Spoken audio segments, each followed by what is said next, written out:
Hello dear viewers, today we are on journey from Kathmandu, the capital of Nepal, to Bhojpur, a district famous for kukuri, knives and Rudraksha beads.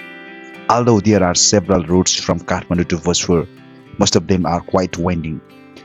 That's why today we are choosing the middle highway, which is considered a shorter and more direct path.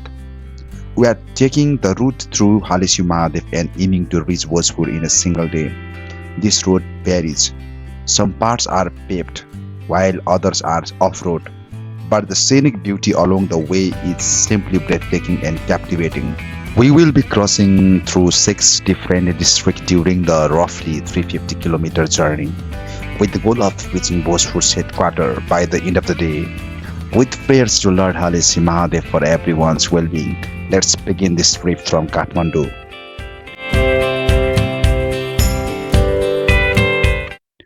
Good morning everyone from Kathmandu. Starting your trip in the morning is a smart move. There is less traffic compared to the daytime, which means smoother travel.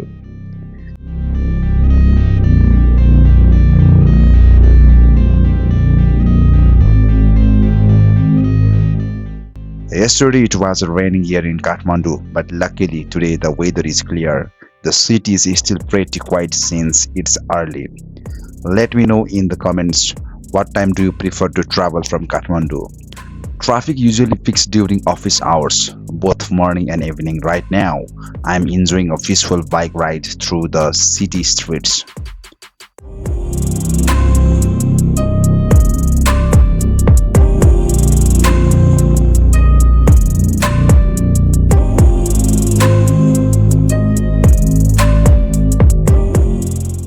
I have now reached Pepsi Cola Chowk.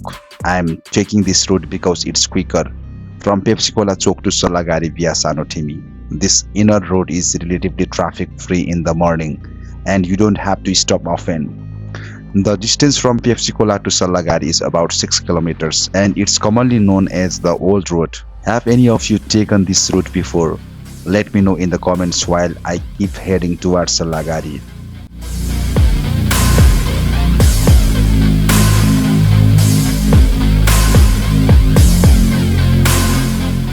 And now I have reached Salagari. From here, we will join the Orneko highway and start heading east. Most vehicles traveling to eastern Nepal take this route, but do watch out. Road construction is underway, so there are potholes and you have to drive carefully. In about 11 kilometers, we will reach a place called Saga.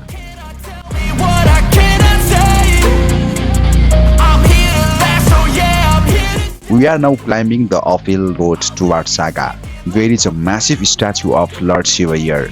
If you are a devotee, drop a Om Namah Shivaya in the comments. And this place draws many local and international visitors. The road here is under construction too, making it a rough off-road stretch, so caution is a must.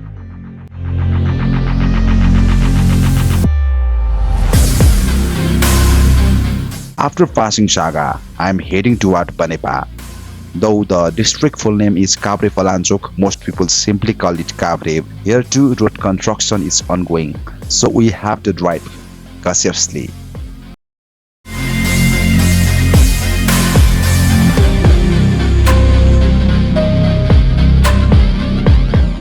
Another 10 km later, I have reached Kabre Vanjang. Now we will continue toward Bakundebesi. Until a few years ago, the road here was unpaved, but it is now blacktopped and looks absolutely stunning with its winding turns.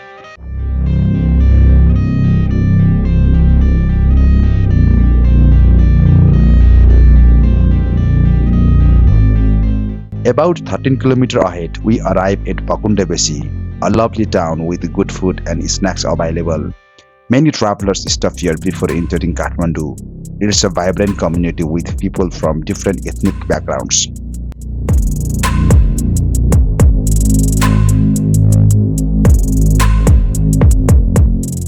From Bakundebesi, we moved ahead on Nepal Thok. Last year, the small river beside the road caused serious damage here, and the road still hasn't been repaired, but the views absolutely mesmerizing.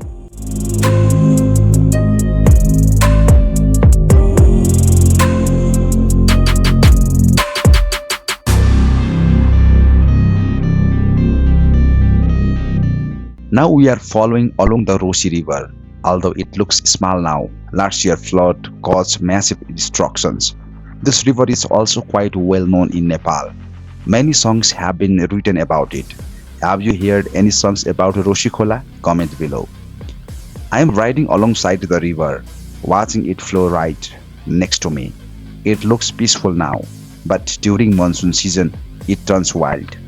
The roads damaged by last year's flood are still in the same state. It's heartbreaking how long repairs take in a poor country like ours.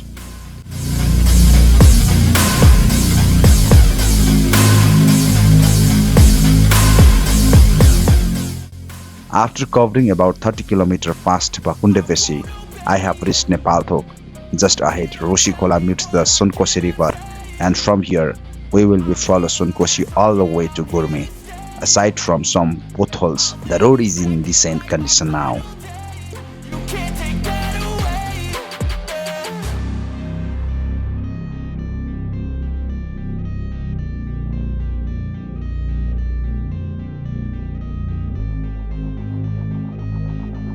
Even though the road is paved, there are sections with heavy potholes. Following the BP highway, we head toward Mulkod. The sun is blazing and the views of nearby hills, villages and greenery are just beautiful. The roadside trees add a calming charm to the journey.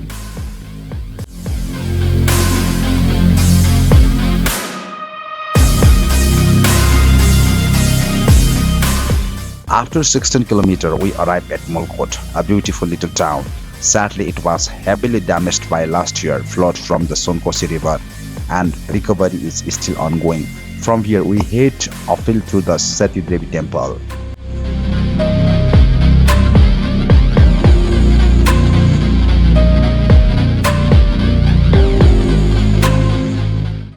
The Sati Devi temple is special. People hang mirror here, praying for safe journey. The temple walls are lined with mirrors, giving it a unique look. Sitting on the edge, you can hear the Sunkosi River flowing below. Type Jai Seti Devi Mata in the comments to pay your respects.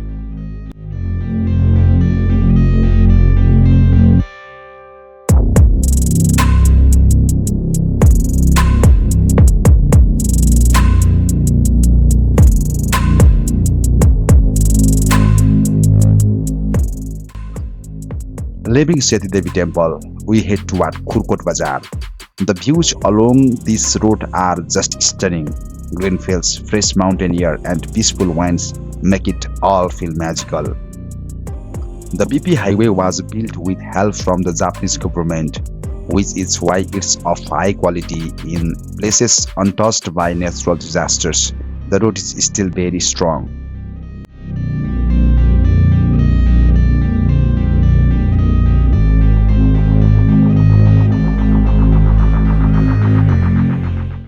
As we cruise along, we pass a place called Ratmate. Here, you can enjoy the view of the Sunkosi River while snacking on some chatpati or pani puri. But since we are on mission to reach Bhojpur, I kept moving forward.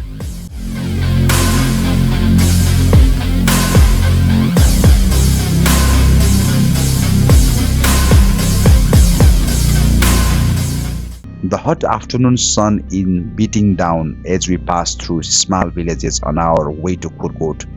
Along the way, we come across mountain gorge, charming little towns, and always the company of the Sunkosi River.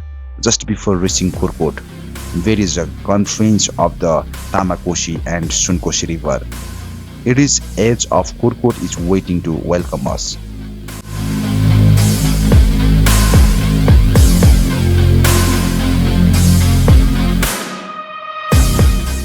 About 20 km past Mulkot, I arrived at Khurkot Bazar. It feels like this town has been waiting just for me. I'll stop here to have lunch. I am about to have meal. Today I am going to eat vegetarian food. The food is delicious. This Mulkot Bazaar is on the border of the Sunkosi River. After lunch in Khurkot, I head toward Gurme. Not far ahead, there is a junction where the road to Bardebas and the one to Gurme is split. I take left on and continue toward Gurme. It feels like Gurmi is waiting for us too, basking in the sun along the Sunkosi River. We push forward eagerly, following the river's edge. The afternoon heat is intense and I'm sweating under my helmet, but we keep wiping our faces and moving on.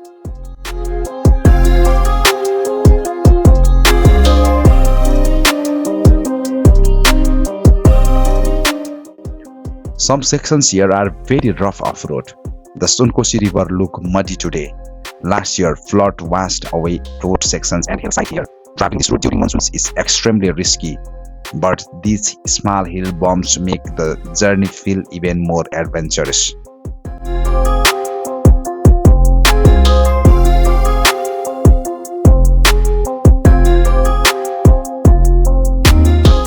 As we approach a place called Haiwar, the fields are ready for maize farming.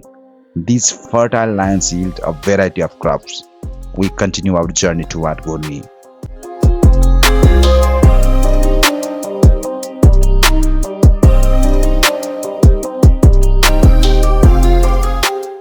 There are potholes all along this section too. Maybe not as bad as earlier roads, but last year's Sunkosi flood damaged this part as well. Now we are passing through Gwaltar. We can see maize being farmed and house being built along the road.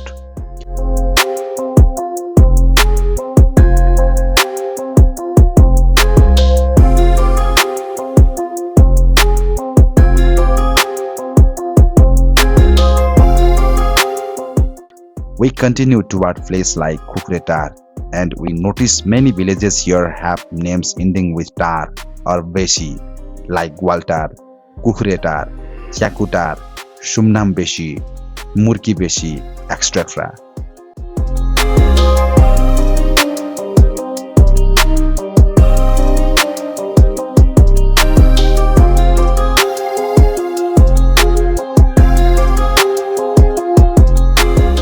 From Kukretar, we keep moving toward Gurmi and reach Sumnambesi, a small neat village. From there, we continue to follow the Sunkosi River. After moving a little ahead of Sumnambesi, we continue our journey while observing the landslides around us.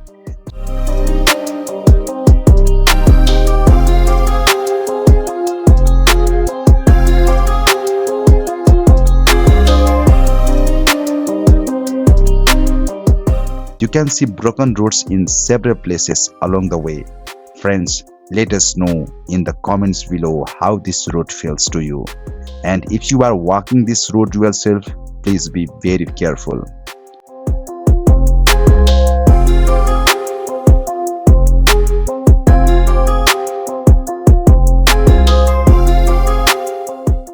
After a while, we reached Khangsangbeshi.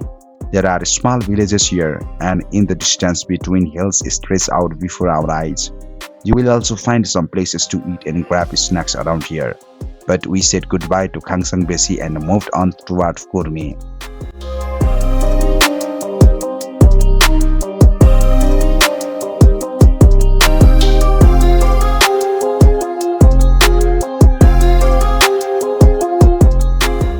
Along the way, we passed several scenic villages. Following the Sunkosi River, which flows along the border of Sindoli, we arrived at Jagarebeshi. Soon after leaving Jagarebeshi, we crossed a small streams and reached the Bahaduri River Bridge. A few years ago, this bridge didn't exist, but now with it in operation, it is much easier to travel during the monsoon season.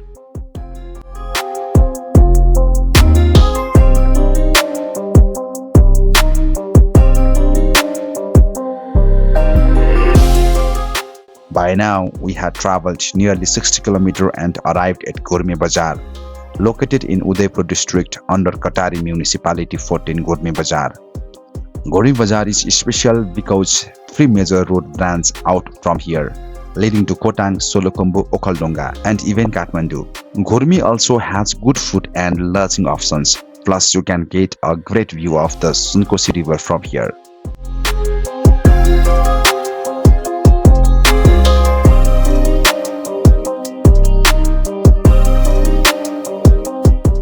We then headed toward the 170-meter long bridge over the Sunkosi River. The road before the bridge is a bit rough, so you need to be cautious.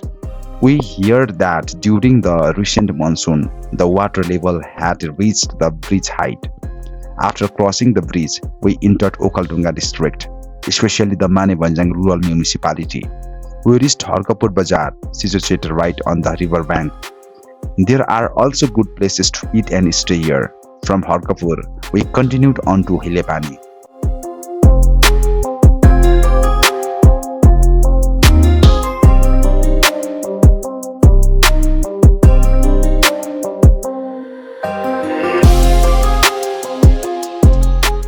A little uphill from Harkapur brought us to the Badare River. In winter, the river is almost dry, but during the rainy season, it can be destructive. It has caused significant damage to the road in the past year. The river also marks the boundary between Ward 5 and 6 of Manebanjang.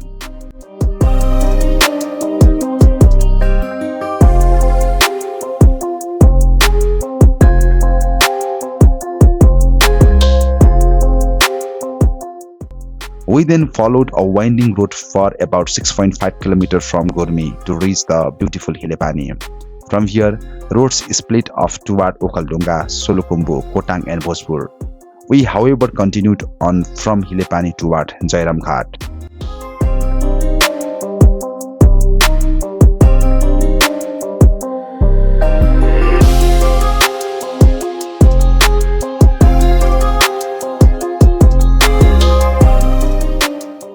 The route from Hilepani goes downhill and it's quite narrow, so vehicles must move carefully down near the Dudkosi River. Jairam Ghat seemed to be waiting for us. As we looked out toward Kotang from Okaldunga, the views are stunning.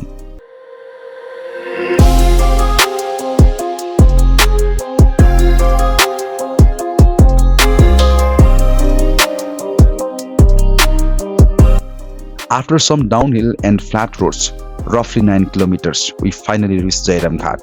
A bridge here spans the Dudkosi River, marking the border between Kotang and Okaldunga.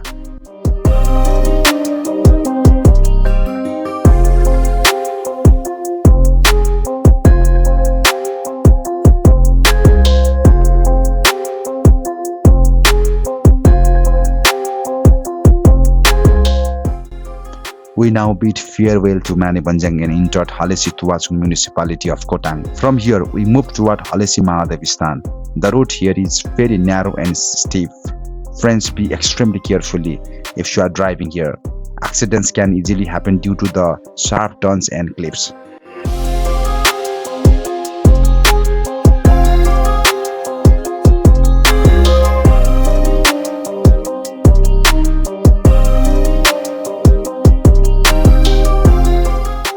Then we started climbing up from a place called Kadua. The road winds tightly and is quite steep. If you have ever walked the path, let us know in the comments. I remember being really scared the first time I walked here.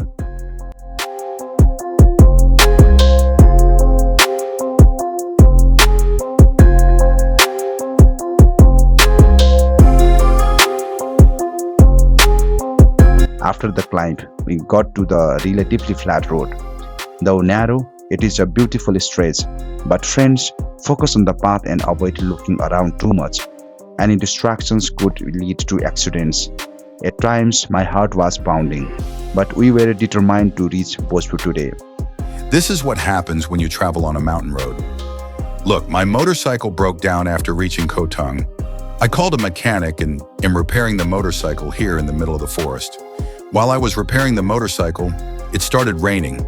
Today, it took me a while to reach Bhojpur market. As we walked, heavy rain began pouring down. We were rushing to reach Halesi, but the rain had made the road slippery. The hills around Halesi were completely hidden in fog. Still, we pressed on. After traveling about 30 kilometers from Jairam Ghat, we finally reached Halesi Mahadevistan. Soaked from the head to the toe, we smiled as we looked at the shrine. We have actually already uploaded a video of Halesi Mahadevistan. If you have watched it, drop a comment below. And don't forget to like this video in honor of the sacred rite. Due to the rain, there were very few devotees today. We paid our respects and moved on.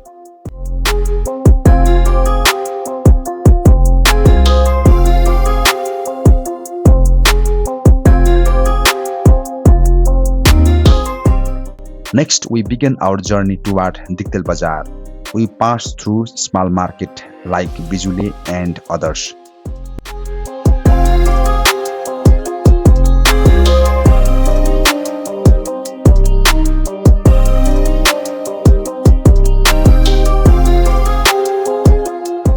Due to rains and some issues with the bike, time was slipping away quickly.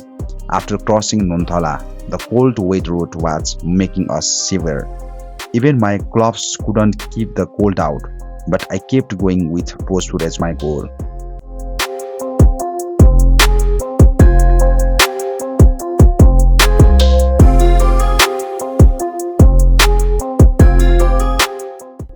Eventually, we reached a place called Mure.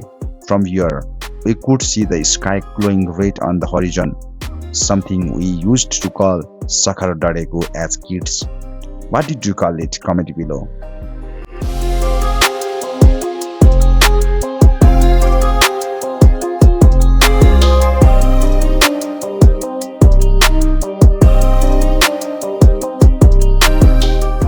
After descending from Mure Bazaar, we reached Diktel, the district headquarters of Khotang. It took us about 35 kilometers from Halasi. Diktel is a beautiful hill town along the mid-hill highway. There is even a legend that the name comes from Dikuj well phrase. We have made a video on Diktel too. Please give it a like if you respect this town. We then continued on from Diktel.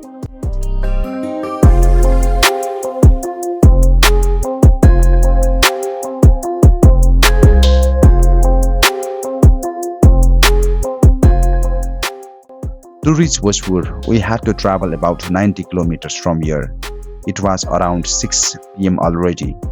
Part of me wanted to stay the night in Diktel, but my inner voice told me to keep going, so I pushed forward along the rain-soaked roads.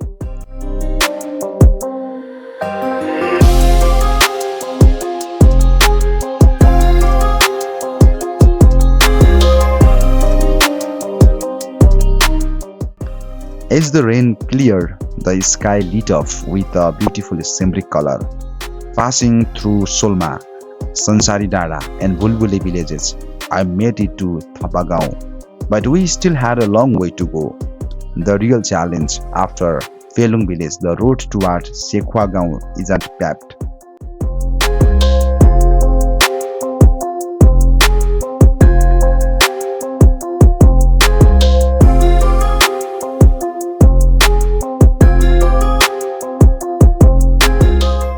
Traveling on unlit, off-road path at night is seriously tough. Still, I pushed on thinking about all kinds of things.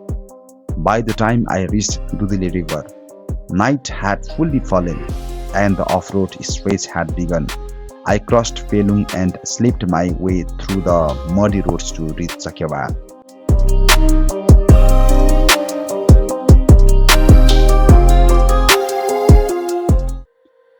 The route to Sakyawa was extremely muddy. Somehow I made it out. By the time I reached Sakyawa, it was almost 10 p.m. and most hotels were already closed, but I didn't stop. I kept moving toward Bhojpur Bazaar through the cold night air.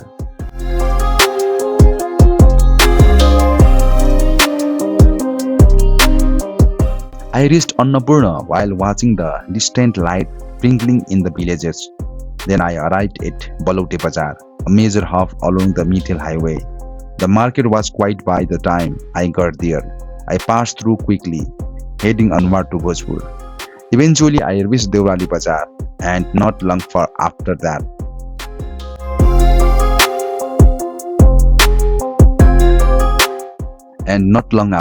I made it Bhojpur, the district headquarters. By the time I arrived, it was nearly 11 p.m. Friends, how did you like this nearly 350 km long journey? Which place along the way was your favorite? Let me know in the comments. We will be back with another video soon. Until then, warm regards and goodbye.